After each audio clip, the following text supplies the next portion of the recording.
We have all seen food prices going up and up over the last several years, but the reality is that if you are struggling with debt, having a hard time sticking to your budget, the number one place where you can make cuts and gain some traction in your budget is at the grocery store. So in today's video, I'm going to give you a bunch of practical tips to help you make that grocery budget stretch further so that you can free up some money so that you can start hitting those financial goals, get out of debt, pay off those student loans, save up for the house, whatever it is that you are hoping to do, this video is gonna help you get there. I'm Sarah, I'm a certified financial educator, and I created this channel, It's All His, to help you manage God's money, God's way for God's glory, because it all belongs to Him. If you're looking for financial advice, money saving tips, and budget hacks, but from a biblical worldview, consider subscribing for new videos every week. Now let's save you some money on your groceries. All right, tip number one is pretty obvious, but you actually have to have a food budget in place. Do you have a food budget? Have you set an amount of money that you know is the wise and comfortable amount that you can spend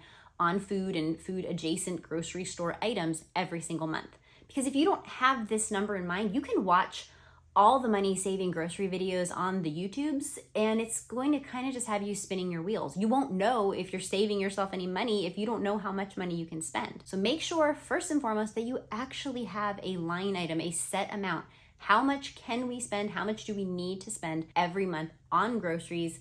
And then that way you can see how you can cut it and you can see how much money you're actually saving. All right, and my first tip is one I know a lot of people are not gonna like, but that is you really need to be looking at the stores that you're shopping at. I know we get kind of brand loyal to different stores. Maybe our parents shopped there when we were younger. You love the aesthetically pleasing store site and the people are really friendly and they ring up and bag all your groceries. They walk them out to the car for you. All of those things are wonderful, but they are all costing you a pretty penny. Your reasons for wanting to go to those nice stores might not be the wisest, and they are definitely not going to be the most budget friendly, because the places that don't have all the bells and whistles are the ones that are going to save you hundreds, even thousands of dollars every single year and free up all of that money in your budget to go to other important things. And a lot of times you can get the exact same food with maybe a slightly less enjoyable shopping experience for a fraction of the cost. It's all about priorities. So start to love your Aldi, your Winco, and your Walmart. And I know you're gonna say maybe in the comments, hey, but they don't have as good a quality on this or that. And you know what? Sometimes maybe that's true. What I do is when there are certain items that I want a certain quality for, I will go to some of the more pricey stores and I will buy those items only. You don't wanna go in there and buy something in that store that you can get just down the road for a fraction of the price. It just doesn't make sense for your budget. This next tip is one I'm sure you've heard plenty of times, and maybe you even already use it, but try some store brands once in a while. Yes, I know the name brand is what you've maybe been used to, and maybe you even prefer it, but many store brands are just as good and sometimes better. I've actually found that particularly with Aldi. We tend to prefer a lot of the store brand items to even the name brand, let alone the other store brands like maybe Great Value. Aldi has some terrific store brands that can save you a ton of money, and you're getting a good quality item. And when it comes down to it, what's the harm in trying, right? You might be pleasantly surprised and you'll probably definitely save some money. Maybe you'll even find a new favorite. My next tip is to look for discount food outlets in your area. These can be a great way to save on specialty types of items, and they are pretty easy to find. I have lived on both coasts of my country, and I have been able to find these kinds of stores all over the place. Bread outlets seem to be a particularly common one. So look around and see what kind of food outlets you might have near you that could save you some money. My next tip is one that has saved me thousands of dollars, and that is don't go inside the grocery store. I really think grocery pickup has been life-changing. Just the time that I save, the convenience, and the money, the way it's impacted my food budget over the years has been phenomenal. Even with some of the stores I use when they have a tiny service charge or fee for the pickup, I still find that I come out ahead. Grocery pickup has completely eliminated impulse buying for me because I don't go in, I'm not tempted by whatever they're trying to advertise on the end cap or in the middle of the aisle. I stick to my list and I save so much because of grocery pickup. The various store apps and websites make it super easy for you to repurchase your regularly bought items so you aren't forgetting anything. I have used some form of grocery pickups regularly for the last 6 years. And I have very seldom found that they don't give me the items that I ask for due to error. And there have only been a handful of times where I haven't been pleased with the quality of an item that was chosen. And when that has happened, the refund process on multiple different apps and with different stores has been seamless, super easy. Another thing that I love about doing the shopping online is you can see a running total of what you're spending. So you kind of already know how you're doing within your budget. It makes it so much easier to stick to that grocery budget. Now, I don't know about you, but way back when she was scorched earth trying to pay off that debt, I would walk through the grocery store with my phone as a calculator, trying to keep track of how much we were throwing into the cart because I knew what my budget was. No more. With grocery pickup, I don't even have to think about it. I can just see how the total is adding up and make adjustments as I need to, always sticking to my food budget. If you've ever been the person with the calculator in the grocery store, comment down below and let me know that I'm not alone. Anyone else? Another tip in the grocery store to help you save money and make that budget stretch further is to take unit price into consideration.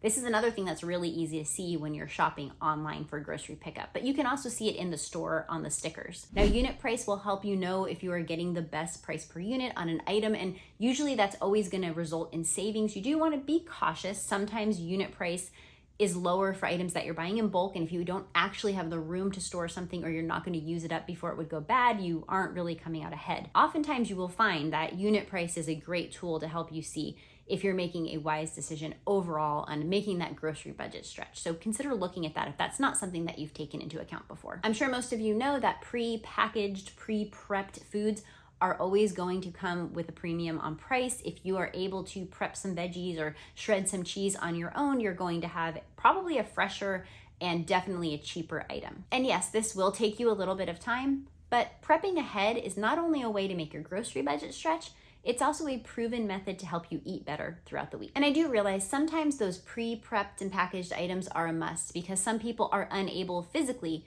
to do that prep work. And praise God that that is an option that exists. But if you are physically able to shred the cheese and chop the veggies, consider doing that to get better quality and more freshness and to save some money too. If you're finding any value in this video, would you take a quick second to hit that subscribe button or hit the like button? All of those things trigger YouTube to know that this video is helping people and hopefully pushing it out so that more people can be helped. The next way I save a ton of money at the grocery store is by making sure that I am always meal planning. I sit down twice a month to make a meal plan. Having a plan for what we're gonna eat helps me have a plan for my shopping. It helps me to utilize ingredients for multiple meals and have plans for the leftovers too. Meal planning not only helps you stretch your budget, it also makes your life more simple and also can help you be healthier. So when I sit down to make my 2-week meal plan, the first thing I'll do is look at my calendar to see what nights I'm going to have to make a meal. Different season of life, you might have a different number of nights. I currently have teenagers in the home who both have jobs. Some evenings they're not here. Maybe my husband and I will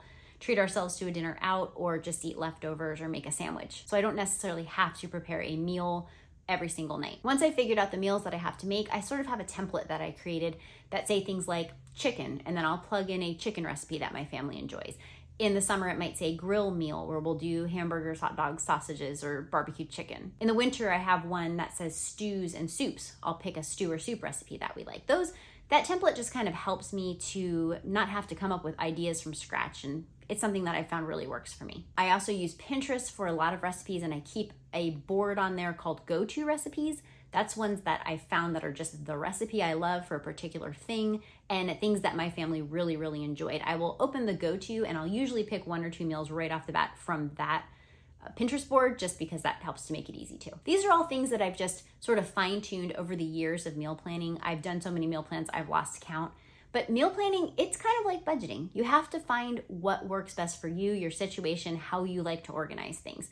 But it's also not hard. And once you get a system down, it doesn't take very long at all. So I would definitely encourage you, if you're not meal planning, this can be a great way to make that grocery budget stretch, even if you don't make any changes to what you buy at the grocery store. It'll just help you know that you're being efficient. And another great tip as you're meal planning is go first through your fridge, your freezer, and your pantry. Take an inventory of what you already have that you could incorporate into the next meal plan that you're making.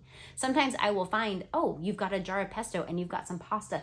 You can have pesto pasta for dinner. You don't even have to, that one's already figured out for you. And one way to make this effective is to regularly kind of clean out those areas. Before I do every 2 weeks, like my big shopping haul, I'll go through the fridge, kind of wipe things down, make sure there's not something expired or something stuck behind something else so that I know what I have to work with and make room for the new items that I'm going to get. That just makes the whole process of meal planning go a lot more smoothly, just a little tip. Now for this next tip, I will admit, I am not big on couponing. I never got into the couponing craze. You're not going to find me running all over town to some store I never shop at just to save like $1.50 on some chicken. However, for the stores that I actually go to and am planning to go to, I will definitely check the ads that are either on their app or that come in the mailbox just to see what items might be on special. Grabbing items in bulk and freezing them for later, especially things that you know your family loves and that you're buying over and over again, is a great way to make your grocery budget stretch. It can also help you when you're meal planning. If you look at the things that are on sale, you can utilize those types of items as you're picking the meals that you're gonna make. My next tip is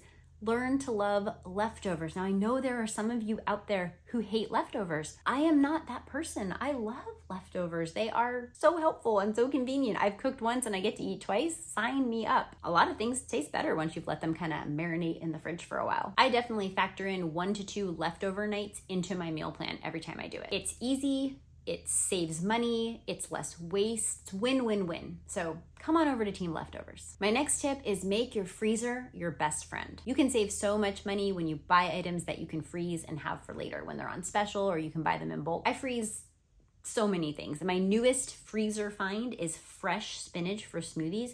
It's amazing. Each little leaf is frozen, perfect for smoothies, and tastes so much better than the frozen spinach that you buy that I think is kind of like pre-cooked and just tastes kind of weird. Love, love, love the freezer. Use your freezer strategically to save you a ton of money at the grocery store. And when in doubt, I bet you can freeze it. Check and see. Ask the internet.